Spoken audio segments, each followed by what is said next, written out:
dikontraksikan itu cukup untuk memenuhi kebutuhan jaringan dan pengisian adekuat jika darah yang masuk itu mampu mengisi ventrikel. Ya, makanya kalau misalnya ada kelainan pada hal ini, ya, kalau kontraksinya irregular dan tidak sinkron itu yang disebut aritmia.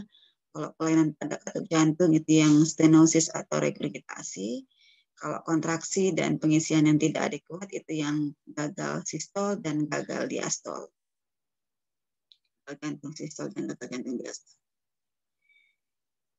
Kemarin kita ada cerita tentang stroke volume. Jadi volume darah yang dipompakan oleh ventrikel pada satu kali kontraksi. Sedangkan kali ini adalah tentang curah jantung, yaitu volume darah yang dipompakan oleh ventrikel dalam satu waktu. Cardiac output atau curah jantung itu ditentukan oleh heart rate, yaitu berapa kali jantung itu berkontraksi dalam 1 menit, dan stroke volume, volume darah yang dipompakan dalam satu kali kontraksi. Ya, jadi dia heart rate dikali stroke volume sehingga nanti dapat sekitar 5-6 liter normalnya. Tetapi untuk mengukur curah jantung itu nggak seperti itu ya, karena kita nggak bisa kan ngitung stroke volumenya.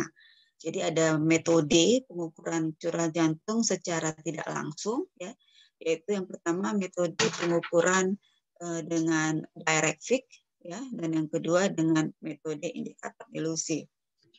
Prinsip dari direct fix itu adalah menyatakan jumlah bahan yang diangkut oleh suatu organ, dalam hal ini diibaratkan itu adalah oksigen, per satuan waktu itu sama dengan selisih, ya, bahan tersebut atau oksigen yang berada di arteri dikurangi oksigen yang berada di vena dikali dengan aliran darah. Output atau curah jantung ventrikel kiri itu sama dengan konsumsi oksigen dalam mililiter per menit dibagi dengan selisih oksigen di arteri dan di vena, atau sama dengan 250 dibagi 190 dikurang 140, atau sama dengan 5 liter per menit. Kemudian dalam hal terkait dengan cardiac output, ada istilah cardiac index, yaitu curah jantung per luas permukaan tubuh. Ya, jadi dengan nilai rata-rata normal sekitar 3,2 liter.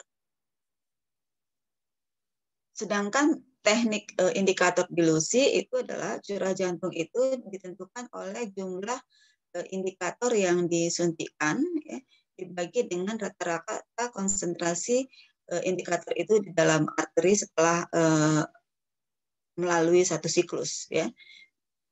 Indikator dilusi yang dipakai itu adalah suatu salin dingin, ya, salin yang dingin. Jadi dengan rumus seperti ini, ya, jadi flow itu sama dengan jumlah salin dingin yang disuntikkan dibagi dengan integral dari konsentrasi si salin dingin itu dalam arteri, ya. Sehingga nanti dalam keadaan istirahat, misalnya contohnya ini, waktu yang dibutuhkan oleh salin itu untuk berada dalam satu siklus, ya, berputar satu siklus itu sekitar 39 detik. Dan misalnya jika jika salin yang disuntikkan itu rata-ratanya 5 mg per 5 mg, kemudian rata-rata konsentrasinya di dalam arteri 1,6 mg per liter, maka nanti artinya cardiac output, ya, itu sekitar 3,1 liter dalam 39 detik. Dan kalau kita ubah ke menit kan berarti tinggal kita ubah 60/39 sehingga dapatlah cardiac outputnya pada saat istirahat itu 4,7 liter. Kalau misalnya di saat olahraga, berarti kan lebih singkat, ya. Jadi kalau olahraga kan heart rate-nya makin kencang, berarti siklus yang dijalanin durasinya juga makin singkat. Jadi flow-nya itu 9 detik, ya. Jadi didapat nanti dalam 9 detik itu curah jantungnya 3,3 liter. Maka dalam 1 menit itu adalah 22 liter pada saat olahraga. Dan itu terkait itu ini ada riset yang memperlihatkan hubungan antara waktu dan konsentrasi daripada bahan tadi ya. Jadi kalau dia waktu olahraga dia durasinya lebih singkat ini ya 9 detik ya. Kemudian si salin dingin tadi, tapi kalau waktu istirahat ya dia dihabiskan dalam waktu 39 detik. Jadi kardiak akut itu sangat ditentukan oleh ya, heart rate, ya, berapa kali jantung itu berkontraksi dalam 1 menit, kemudian stroke volume, berapa volume darah yang dipompakan oleh jantung dalam 1 kali kontraksi.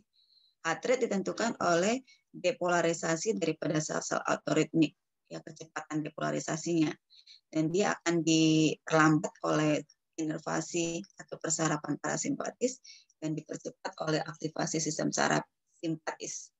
Dan aktivasi sistem saraf simpatis itu dipengaruhi oleh sekresi epinefrin dari kelenjar adrenal bagian medula.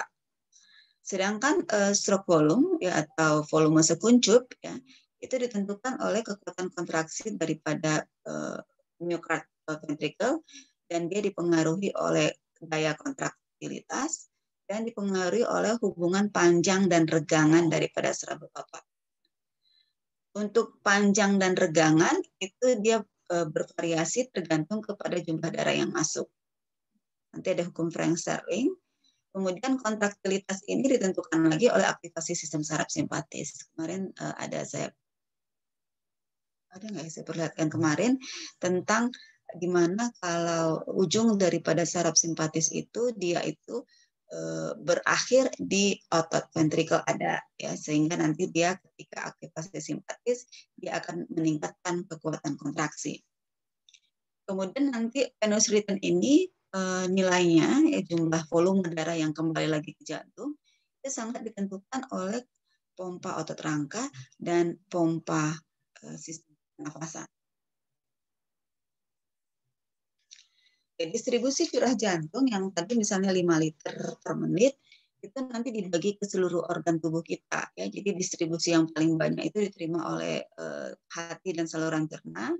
Kemudian 20% ya itu ke ginjal dan otot rangka ya. Jadi ginjal itu kalau tepatnya dia 21% dari kadar output. Kemudian selanjutnya oleh otak 13%, kemudian kulit 8%, yang lain-lain 10%. Jantung sendiri dia cuma mendapatkan curah jantung 4%, atau sekitar nanti di kuliah selanjutnya itu sekitar 250 ml per menit. Konsumsi oksigen, jadi kan curah jantung itu kan sebanding dengan konsumsi oksigen. Jadi bagian tubuh atau organ yang paling banyak mengkonsumsi oksigen itu adalah hati dan saluran cerna, diikuti oleh otot rangka, ya. Kemudian ginjal 18%, kemudian yang lain-lain ini apa ya, lain-lain 14%, otak 18%, ginjal 6%, kemudian jantung 10%. Jadi kita lihat di sini kalau bahwasanya untuk jantung dia 4%, tapi dia konsumsi oksigennya cukup tinggi ya 10%. Begitu juga dengan otak ya 13% dan konsumsi oksigennya 18%. Ini waktu istirahat ya. Oke, kemarin kita kuliah tentang siklus jantung, kita mengenal adanya fase diastol dan fase sistol. Fase diastol itu ada yang early diastol ya, ini ya, isovolumetric ventricular relaxation yang darah ngisi ke atrium saja ya, belum ada ke ventricle. Baru kemudian yang ventricular filling, ya itu ventricular filling yang secara pasif ya, atau mid to late diastole dan atrial systole, atrial contraction. Kemudian fase diastole, fase sistole yaitu isovolumetric ventricular contraction, kemudian ventricular ejection. Dalam hal itu kita ketahui ada stroke volume, darah yang dipompakan ya, dalam satu kontraksi. Kemudian ada darah yang masuk pada akhir ini ya, pada akhir diastole. Jadi volume darah yang dikontraksikan ya, yang diejeksikan sama volume darah yang yang dimasukkan atau diisi ke ventrikel itu dia sebenarnya sebanding ya.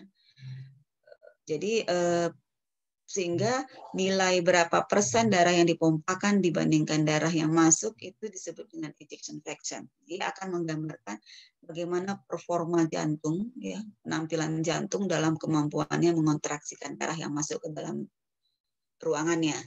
Jadi ejection fraction itu adalah persentase end-diastolic persentase volume darah yang diejeksikan atau stroke volume dibandingkan dengan nilai end-diastolic. Nilai normalnya itu sekitar 65%.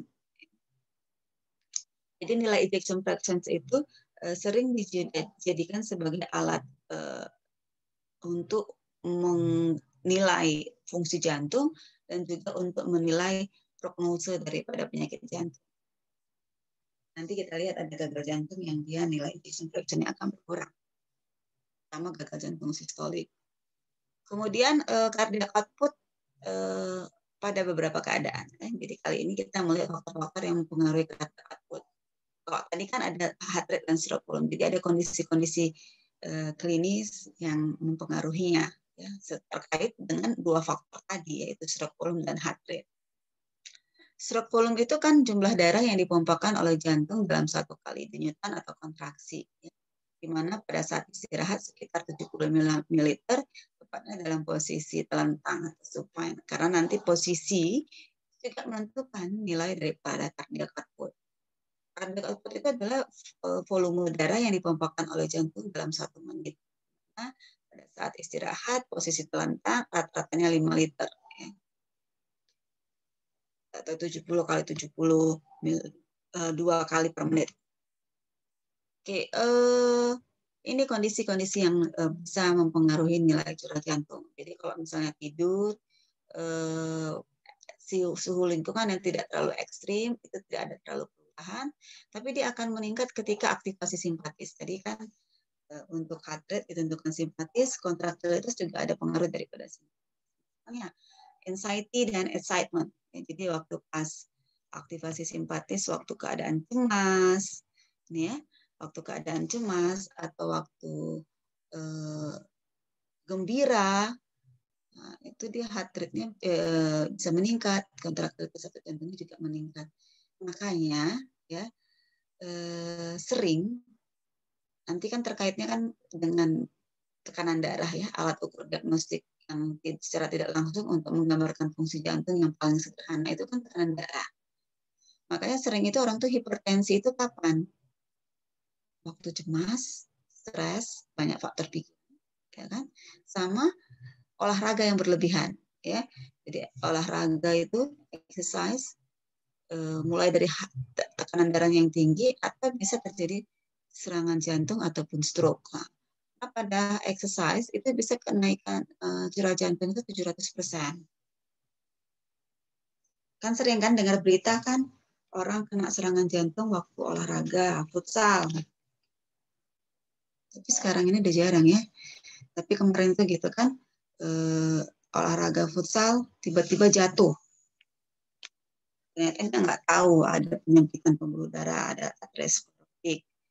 Terus tekanan darahnya tinggi, kemudian kan kalau kontraksinya berlebihan daripada otot jantung, kan kebutuhan akan oksigenasinya akan meningkat. Oksigenasi meningkat kan berarti suplai darah juga kebutuhannya meningkat. Jadi terjadi ketidakseimbangan antara demand sama supply. Terus alirannya nyempit lagi. Nah, makanya jadinya iskemia otot jantungnya, dan jika berlanjut apa yang terjadi? Sumbatan total ya dari pembuluh darahnya, serangan jantung, heart attack. Ya. Jadi kalau ada yang bilang, kalau tapi kayak sekarang udah jarang sih kecenderungan orang bilang apa sih diguna-guna dan segala macam. Karena sudah lumayan di masyarakat awam pada kayak gitu serangan jantung, walaupun kadang-kala yang membuat kadang-kala orang bertanya usia muda. Ya, jadi kalau dulu orang itu kelainan jantung itu karena di usia 60 tahun ke atas. Sekarang usia 20 udah ada yang kena serangan jantung. Ya. Karena apa? Gaya hidup ya. lebih banyak mengkonsumsi karbohidrat, kemudian physical activity yang rendah. Jadi saya ngomongnya physical activity, bukan olahraga ya, karena memang kalau dulu kan orang suka kemana-mana tuh kan jalan kaki. Ya, kalau sekarang kemana orang jalan kaki? Mana-mana ada kendaraan, ya kan? Depan FK udah ada angkat langsung kalau yang naik angkat. Malahan kita udah ada eskalator, kalau dulu kan naik tangga. Dek, kameranya diaktifkan semuanya. Saya mau lihat ekspresinya. Ayo Martua, Albert, Deborah, Anggita. Oke, apalagi yang mempengaruhi, yang meningkatkan cardiac output? Suhu lingkungan yang tinggi, ya, kehamilan, ya, kemudian epinefrin. Ya. Masih ingat kan pada kehamilan kalau dia ada yang kita kenal hipertensi dalam kehamilan sehubungan dengan apa? Volume cairan yang meningkat pada saat kehamilan. Ayo Amanda, kameranya Amanda.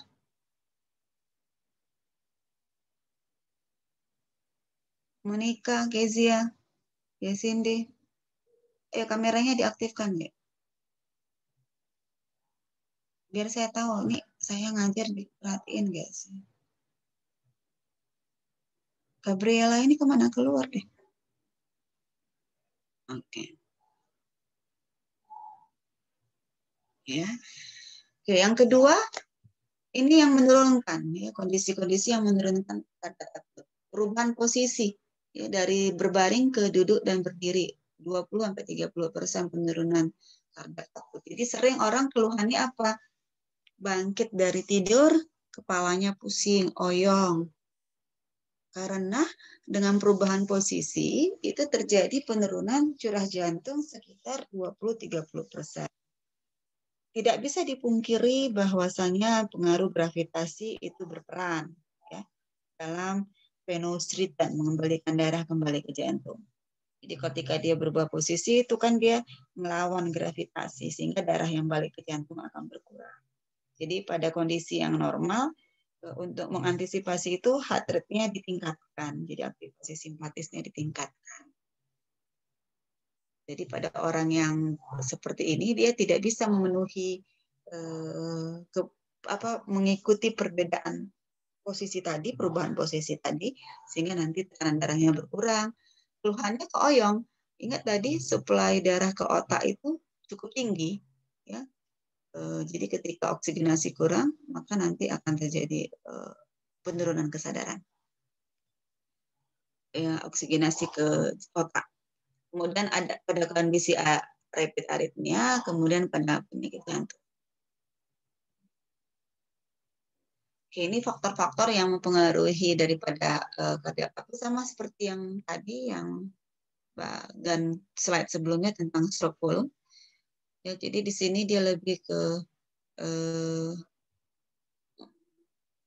otot ventrikelnya. Jadi ditentukan oleh pemendekan serabut otot jantung, ya, kemudian ukuran dari ventrikel kiri. Untuk pemendekan serabut otot jantung itu akan ditingkatkan kalau kontraktilitas yang meningkat dan preload atau beban awal juga meningkat. Preload ini ditentukan oleh nilai end-diastolic volume. Jadi sejalan nilai end-diastolic volume sama nilai preload. Kemudian afterload ini kan putus-putus ya. Afterload ini hambatan ya, beban susulan ya. Kalau ini beban awal, ini beban susulan. Jadi apa itu afterload?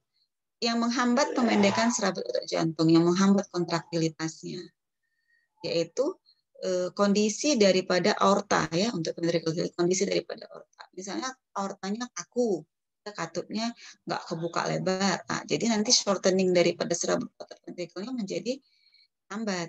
Ya, gitu. Kemudian stroke volume dan heart rate ditentukan oleh cardiac output. Kemudian tekanan darah, ini arterial pressure, tekanan darah ditentukan oleh cardiac output dan tahanan perifer. Dan tekanan darah itu mempengaruhi ukuran ventrikel kiri. Jadi pada hipertensi yang kronis ya, yang berlangsung lama, itu nanti terjadi peningkatan daripada ketebalan otot ventrikel. sehubungan dengan semakin sering otot itu berkontraksi, maka nanti akan terjadi hipertrofi daripada otot, ya, termasuk otot ventrikelnya. Ketika hipertensi kan dia berarti kekuatan kontraksinya meningkat, maka nanti ventrikelnya akan membesar, ya, hipertrofi. Baru itu yang kita sebut sebagai megali nantinya. Untuk terkait dengan sekresi atau stimulasi daripada simpatis oleh karena sekresi daripada katekolamin, maka ada efek yang kita sebut sebagai efek kronotropik. Efek kronotropik itu adalah efek daripada aktivasi simpatis yang meningkatkan kecepatan kontraksi. Nah, cardiac accelerator action itu chronotropic action, sedangkan inotropic itu adalah kekuatan kontraksinya, ya. Kemudian untuk kekuatan kontraksi sangat ditentukan oleh preload dan afterload. Afterload itu adalah derajat peregangan daripada miokardium, ya, sel otot itu sebelum dia berkontraksi, derajat peregangannya. Jadi sangat ditentukan oleh volume darah yang masuk. Semakin banyak darah yang masuk, dia akan semakin meregang. Sedangkan afterload itu hambatan, ya, tadi juga saya bahas, hambatan yang dihadapi oleh ventrikel ketika dia berkontraksi. Dalam hal ini adalah kondisi tekanan aorta dan mean arterial pressure. Oke, ini hukum Frank Starling. Ya. Hukum Frank Starling terkait dengan kekuatan kontraksi otot jantung. Jadi dia menggambarkan hubungan antara tension, peregangan, sama length, panjang daripada serabut otot jantung. Jadi ketika serabut otot jantung itu meregang, maka tensinya akan meningkat ada titik maksimumnya. Jadi semakin teregang dia, semakin meningkat tensionnya, dan nanti akan begitu dia mencapai titik maksimumnya, dia akan berkurang, ya. Semakin diregangkan, tapi dia nggak bisa lagi. Oke. Hukum Frank Starling terkait dengan kontraktilitas otot jantung menyatakan kekuatan kontraksi atau daya kontraksi atau energi kontraksi sebanding dengan panjang awal serabut otot jantung. Jadi semakin teregang dia, maka kekuatan kontraksinya akan semakin besar. Jadi itu terkait dengan end diastolic volume. Jadi yang buat serabut otot jantung ventrikel itu meregang apa? Darah yang masuk waktu diastol, yaitu end diastolic volume. Jadi semakin banyak volume darah yang masuk waktu diastol atau end diastolic volume, maka akan semakin banyak darah yang dipompakan atau stroke volume. Ini dia ininya kurvanya, ya. Jadi kalau ditanya kurvanya ini harus sudah tahu, ya. Jadi stretch yang ditentukan oleh ventricular end diastolic volume atau panjang serabut otot jantung, ya, pada awal sebelum kontraksi atau dia disebut juga dengan preload. Ini dia nilainya sebanding dengan force atau kekuatan kontraksi otot jantung yang ditentukan oleh yang dinilai oleh volume darah yang dipompakan waktu kontraksi atau stroke volume. Jadi dan istirahat end diastolic volume 135, stroke volume 70 dan seterusnya. Tapi di sini tidak bisa naik lagi karena dia ada maksimumnya. Nanti dia akan menurun, ya. Maksimum nggak bisa lagi.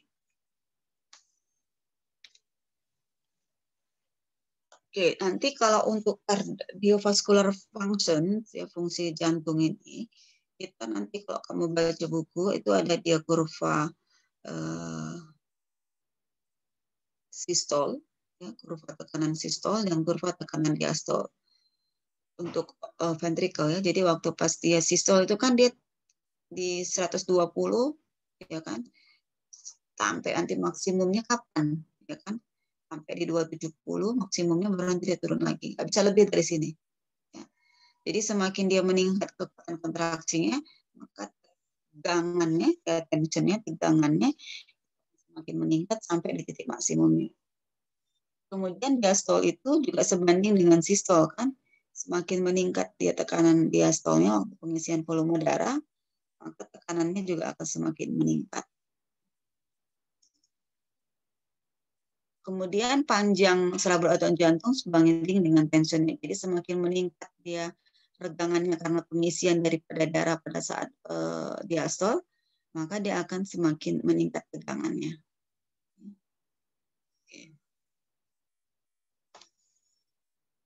Oke, ini kondisi yang normal. Walaupun kurvanya nggak kurang bagus ya, tapi ya nggak apa-apa.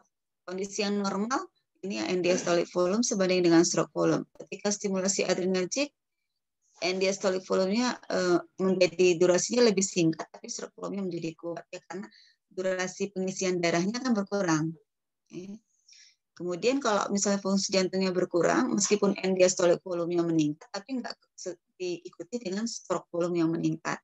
Itulah pada gagal jantung, apalagi pada ini shock kardiogenik.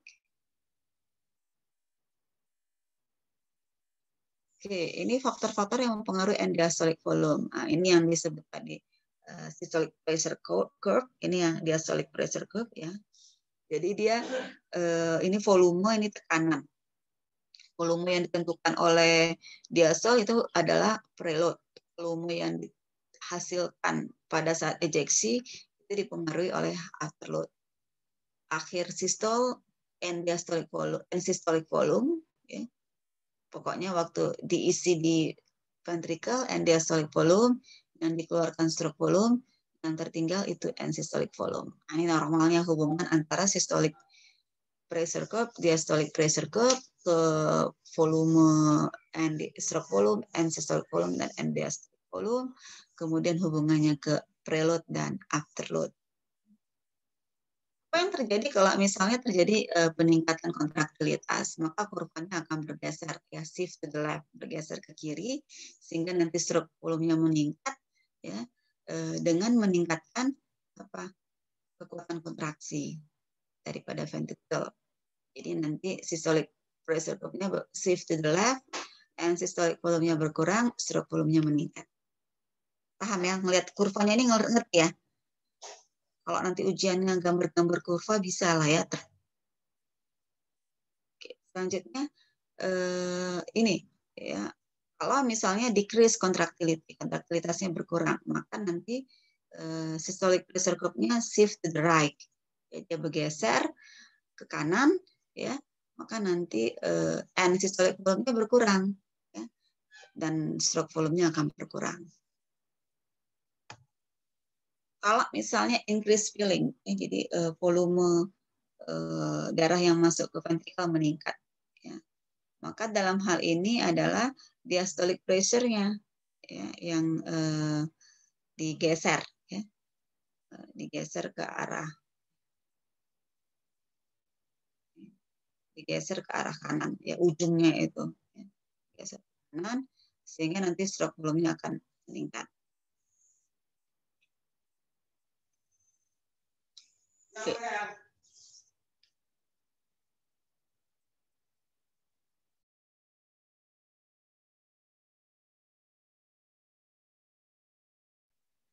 Oke, selanjutnya kekuatan kontraksi ya. Jadi tadi yang kita perlihatkan apa? Ini kan, hukum Frank Starling itu dia menggambarkan length tension relationship. Oke. Yang kedua, kekuatan kontraksi juga ditentukan oleh kadar kalsium. Ya. Jadi kalsium yang masuk ke dalam, yang berada di dalam sitoplasma, ya, atau sitosol, baik karena jadi ketika nanti adanya aktivasi daripada sistem saraf, meningkatkan kekuatan kontraksi, dia dengan cara meningkatkan banyaknya jumlah kalsium yang berada di dalam sitoplasma dengan cara meningkatkan pengeluaran, ya, kalsium baik dari sarkoplasmik retikulum, ya. Contohnya karena aktivasi simpatis dan sekresi daripada katekolamin. Ini nanti ada gambaran.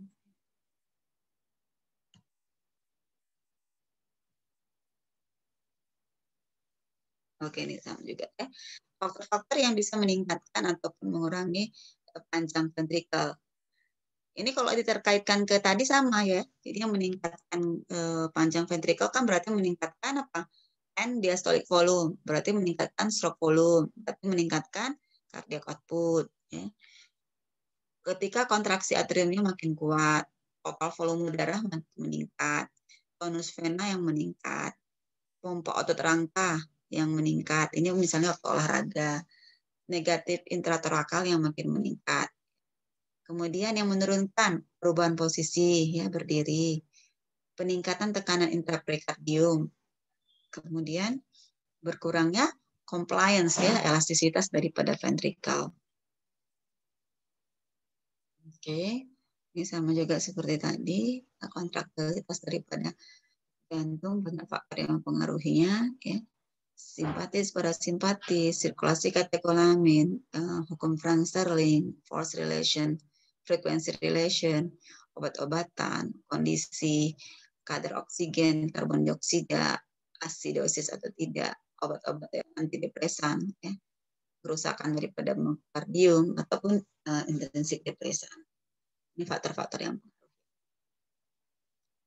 Oke, ini kita memperlihatkan bagaimana katekolamin dan sekresi stimulasi simpatis, dalam hal ini sekresi katekolamin mempengaruhi kontraktilitas dan heart rate.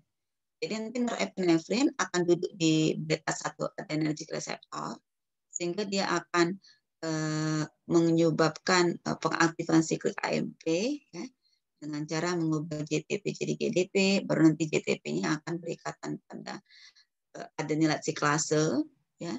Kemudian nanti akan mengubah ATP menjadi siklik AMP. Siklik AMP tadi atau aktivasi daripada protein kinase ini akan mengaktifkan protein kinase A, ya. Di nanti protein kinase A akan menyebabkan kalsium channel kebuka sehingga kalsium akan masuk ke dalam jantung. Kemudian nanti kalsium yang masuk tadi akan masuk ke SR calcium channel, ya, sarcoplasmic reticulum calcium channel, sehingga nanti masuknya kalsium ini akan menyebabkan kalsium yang di sini, ya, yang di dalam sarcoplasmic reticulum, tempat simpanan kalsium itu keluar, ya, dan berada di sarkoplasma, ya, atau di situ. Sehingga nanti kalsium yang dikeluarkan itu akan berikatan dengan troponin dan terjadilah sliding aktin myosin dan akan terjadi peningkatan kekuatan jantung dan peningkatan kecepatan kontraksi. Jadi efek inotropik positif itu karena digitalisasi obat-obatan itu disebabkan karena efek inhibisi terhadap sodium potasium pump, ya, dan karena penurunan pengeluaran daripada kalsium dari sitosol melalui natrium kalsium exchange. Selanjutnya menghambat kekuatan kontraksi itu kondisi hiperkapnia, hipoksia, asidosis, obat-obatan seperti quinidin, prokainamid, dan barbiturat.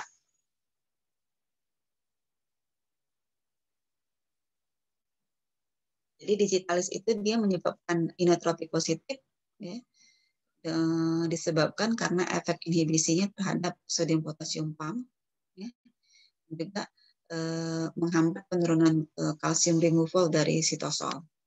Jadi kalsiumnya tetap ada di dalam sitosol. Jadi dihambat pengeluarannya melalui natrium kalsium exchange atau antiport. Ini faktor-faktor yang terlibat dalam regulasi cardiac output. Jadi ini sama seperti yang tadi, ya, kesimpulannya. Jadi cardiac output dipengaruhi oleh stroke volume dan heart rate, baru nanti heart rate dipengaruhi simpatis dan parasimpatis. Tepatnya parasimpatis melalui cardiac inhibitory center dan aktivasi supply dari nervus vagus. Oke, kemudian stroke volume itu dipengaruhi diastolic volume dan systolic volume. Nah, ini kondisi-kondisinya. Misalnya pada kondisi krisis, exercise, physical, dan emotional trauma. Ya. Ini yang terjadi apa? Cardiac output-nya akan meningkat dengan cara meningkatkan kontraksi otot jantung dan pompa sistem respirasi, meningkatkan venous rhythm, meningkatkan end diastolic volume, meningkatkan stroke volume, dan meningkatkan cardiac output. Kemudian tekanan darah yang rendah, misalnya karena volume darah yang rendah, perdarahan dan keringat yang berlebihan, ya. Pada kondisi awal, oke, di fase awal maka akan dilakukan mekanisme homeostasis dengan meningkatkan kerja daripada sistem ginjal untuk mengkonservasi atau mempertahankan natrium dan air. Karena kan kita perdarahan. Jadi terjadilah aktivasi sistem ginjal supaya volume urin dikurangi, ditahan cairan dengan mereabsorpsi air dan natrium.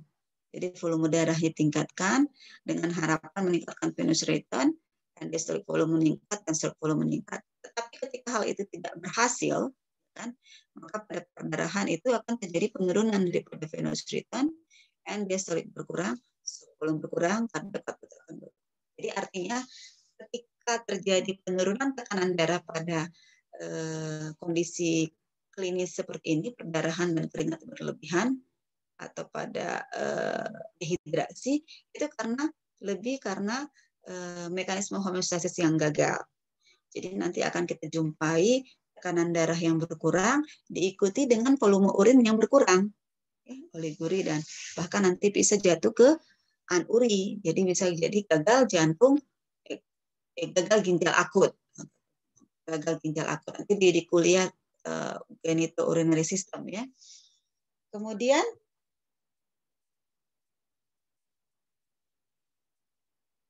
tekanan darah tinggi, ya, high blood pressure akan meningkatkan end-systolic volume. Dan kalau misalnya dia end-systolic volume-nya meningkat, ya kan, ini dengan cara dia meningkatkan. Jadi gini, kalau pada awalnya ya, tekanan darah tinggi itu dia akan meningkatkan stroke volume. Dia akan meningkatkan stroke volume. Tapi kalau pada kondisi yang berkelanjutan, misalnya pada pasien ya, maka kita mulai dulu. Ini kan kalau misalnya baroreseptornya berfungsi baik, ketika terjadi peningkatan tekanan darah, maka nanti akan dihambat aktivasi simpatis. Balik lagi tekanan darahnya normal. Gitu. Tapi kalau misalnya dia terus berkelanjutan, maka nanti stroke volume-nya berlebihan, gitu kan. Akhirnya nanti stroke volume-nya jadi kurang. Jadi regangan daripada otot jantung itu udah nggak bisa lagi, jadi kaku dia. Itu yang kondisi yang patologis. Jadi kalau kondisi krisis ini sudah melewati, nanti yang terjadi seperti ini. Oke. Kalau misalnya ini epinefrin, excess kalsium yang tadi udah ya. Oke, ini kelanjutannya tentang bagaimana pengaruh daripada sistem saraf ya. Jadi pada grafik ini diperlihatkan kan kalau orang transplantasi jantung kan sistem pembuluh sarafnya kan nggak ikut dihubungkan kembali. Jadi pada orang dengan jantung yang ditransplant dengan yang normal, gambarannya adalah seperti ini. Jadi waktu misalnya dia exercise, ya, pada orang normal, ya, dia lebih bergantung kepada heart rate-nya. Heart rate tingkatkan, maka nanti stroke volume-nya, maka nanti kadar output-nya meningkat. Nah, stroke volume tidak terlalu berperan. Tapi pada otot jantung yang transplant, karena memang inervasinya sudah dihilangkan, maka dia bergantung kepada kekuatan kontraksi daripada stroke volume-nya. Ini dibaca di sini ya, jelasannya.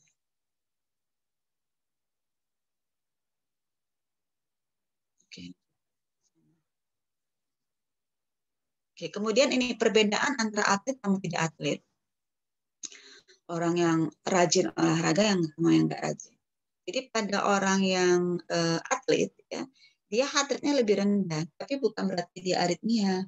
Karena stroke volume-nya lebih besar waktu istirahat, tetapi end-systolic volume-nya juga lebih banyak. Jadi kalau dia duduk tenang, volume darahnya sekuncup itu lebih kuat, jadi dia nggak perlu heart rate yang tinggi, Ya. Tapi waktu dia olahraga karena end systolic volume-nya memang sudah banyak ya darah yang tertinggal, dia cukup meningkatkan sedikit saja heart rate-nya. Jadi volume darahnya jadi nilai curah jantungnya itu bisa terpenuhi. Jadi dia curah jantungnya terpenuhi tanpa harus meningkatkan heart rate-nya, ya, tapi cukup meningkatkan stroke volume-nya. Jadi itu akan kelihatan nyata misalnya kalau kamu yang berolahraga sama teman kamu yang rajin olahraga naik tangga. Teman kamu yang rutin olahraga, dia nggak terengah-engah, heart rate-nya nggak meningkat. Tapi kalau kamu yang tidak rutin olahraga, ya kan, naik tangga, kamu udah gitu-gitu, langsung takikardi. Kalau misalnya yang rajin olahraga, dia lari sedikit, dia nggak sampai jantungnya berdebar kencang. Paham ya? Itulah perlunya olahraga itu di situ. Cuma nanti kalau kamu lihat ada atlet itu, misalnya kamu nanti periksa kesehatan atlet, itu heart rate-nya bisa bradykardi, tapi itu bukan kondisi abnormal. Ya, ingat yang ini tadi. Ya. Kemudian kalau kamu palpasi iktusnya bisa satu jari lateral, abnormal kan? Kan normalnya kan satu jari medial kan, linea midclavicular sinistra. Jadi pada atlet itu bisa kardiomegali. Tapi meskipun dia kardiomegali, length tension relationship-nya baik. Regangan otot jantungnya baik. Jadi dia kardiomegalinya lebih karena olahraganya. Jadi diregangkan pun dengan volume end diastolic venous rhythm-nya naik, dia tetap bisa meregang. Lain kardiomegali pada hipertensi. Kalau pada hipertensi, compliance ventricle-nya, daya regang dari ventricle-nya udah rusak. Gitu. Paham ya? Beda kardiomegali pada atlet sama hipertensi.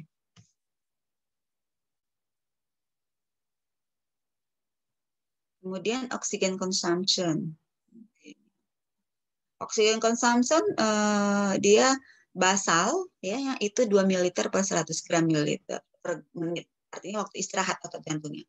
Tapi waktu kita sedang istirahat ya itu bisa kan kita istirahat kan tetap pumping ya, tetap pumping otot jantungnya dia 9 ml per 100 gram per menit. Jadi oxygen consumption ya tergantung lagi kepada tension, kontraksi, dan heart rate. Ini gambaran oxygen consumption ya, pada kondisi istirahat, kemudian waktu work atau kerja otot jantung berapa kilogram per menit. Ya. Jadi worknya itu hasil daripada stroke volume dan mean arterial pressure baik di arteri pulmonalis maupun di aorta. Oke, ini referensinya. Sampai sini ada pertanyaan?